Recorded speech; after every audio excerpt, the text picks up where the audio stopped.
राजधानी में कोरोना की दूसरी लहर में लोगों को ऑक्सीजन की किल्लत की वजह से काफ़ी परेशानी उठानी पड़ी थी। अस्पतालों में ऑक्सीजन की कमी हो जाने से मरीजों की मौत भी हुई थी।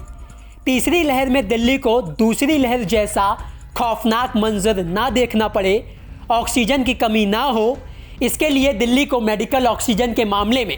पूरी तरह से आत्मनिर्भर बनाने के लिए दिल्ली सरकार की कैबिनेट ने medical oxygen production promotion policy 2021 को मंजूरी दे दी है, जिसमें प्राइवेट सेक्टर को ऑक्सीजन उत्पादन संयंत्र स्थापित करने,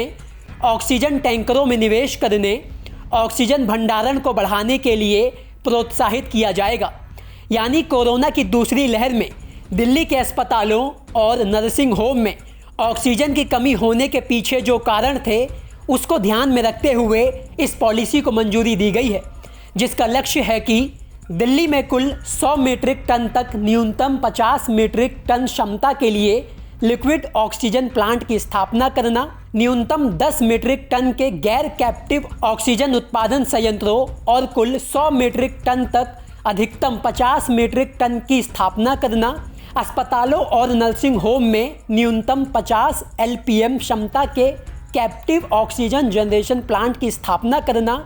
जिससे 200 मीट्रिक टन की कुल क्षमता तक मेडिकल ऑक्सीजन की अधिकतम मांग को पूरा किया जा सके, तो वहीं 500 मीट्रिक टन की कुल क्षमता के लिक्विड ऑक्सीजन ढोने के विशेष उद्देश्य से 10 मीट्रिक टन की न्यूनतम वहन क्षमता के क्रायोजेनिक टैंकरों की स्थापना करना। इसके अलावा 1000 मीट्रिक टन की कुल क्षमता तक न्यूनतम 10 मीट्रिक टन क्षमता के LMO भंडारण टैंकरों की स्थापना करना।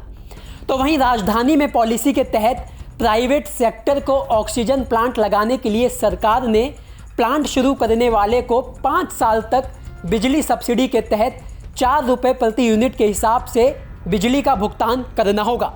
इस पॉलिसी को लेकर सरकार का कहना है कि इससे दिल्ली ऑक्सीजन के मामले में आत्मनिर्भर होगी, जिससे आने वाले समय में दिल्ली को कोरोना की दूसरी लहर में ऑक्सीजन का जो भयंकर अकाल देखने को मिला था, वैसा मंजर दिल्ली को दोबारा ना देखने को मिले।